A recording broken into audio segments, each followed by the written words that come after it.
El passat dijous per la vesprada tingué lloc en la Societat Musical Instructiva Santa Cecília una interessant xerrada sobre indumentària valenciana, anomenada Vestir a l'Antiga, organitzada per la Comissió de Dames.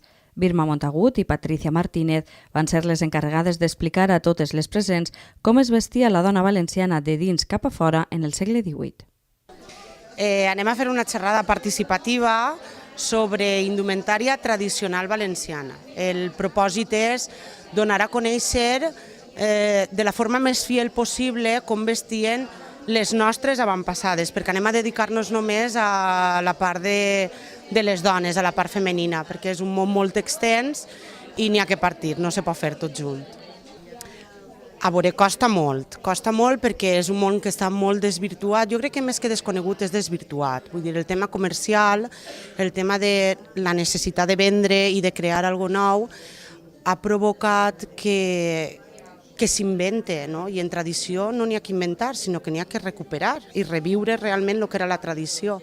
Jo crec que és més que s'ha desvirtuat, però considero que per el tema comercial. A favor d'això tinc que dir que hi ha cada volta més indumentaristes, són els que, no vaig a dir que es neguen, perquè suposo que ningú va perdre una venta però sí que van aconsellant més a la gent en com ha de vestir, com ha de ser la costura que han de dur, de quina forma es tenen que tallar els patrons, i això és molt important. De fet, enguany les Falleres Majors de València ja s'ha aconseguit donar un pas endavant, s'ha suprimit el que és el cancan que estem acostumbrats a dir, o ahuecador, visten en sinagua, la llargària s'ha curtat un poquet.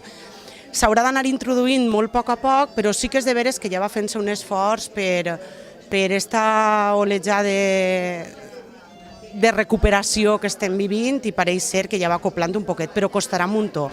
Pues nosaltres, a banda de que som amigues de fa molt de temps, varen coincidir que el mateix any les nostres filles anaven a ser falleres majors de dues comissions diferents.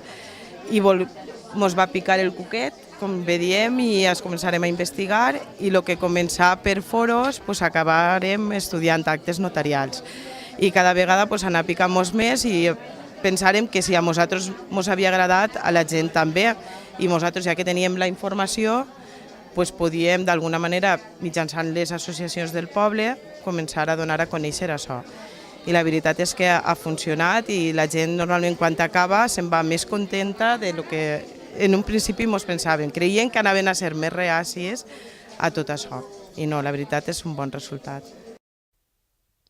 La xerrada no sols se centra en vestits, sinó també en altres peces d'interior, com ara calces, sinagües, així com joies, sabates i complements.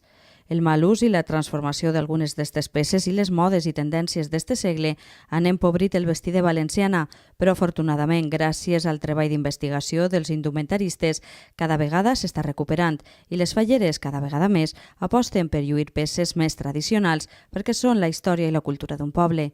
Esta iniciativa es complementarà amb una demostració de pentinats de valenciana que tindrà lloc el pròxim dimarts 26 de febrer a les 5:30 de la vesprada en la sala Elvira Chornet d'esta societat musical.